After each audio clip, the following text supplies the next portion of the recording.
Hi everyone, this is Ankita. I welcome you all to my YouTube channel The Quick Revision.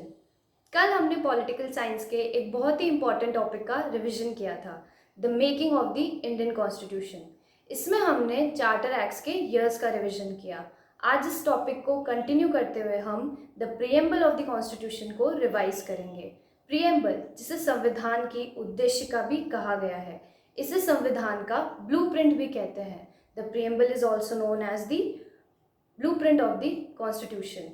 So without any delay, let's start a quick revision. The preamble of the Indian Constitution. The preamble of the Indian Constitution is based on the objective resolution drafted and moved by Pandit Nehru and adopted by the Constitutional Assembly. इसे पंडित नेहरू ने present किया था। The preamble of our constitution expresses what we had thought और dreamed so long. ये sir Alladi Krishnaswamy Iyer ने quote किया था।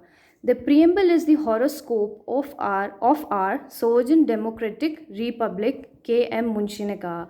ये डेफिनेशंस बहुत बार एग्जाम में रिपीट होती है। The preamble is the most precious part of the constitution. It is the soul of the constitution. It is the key to the constitution. It is the jewel set in the constitution. It is a proper yardstick with which one can measure the worth of the constitution. ये पंडित ठाकुरदास भार्गव ने कहा था। Ernest Barker ने the preamble as the keynote of the constitution कहा था preamble को, और ये इन्होंने कब कोट किया था? अपनी एक फेमस बुक सेरेमनी ओपनिंग में, principles of social and political theory 1951.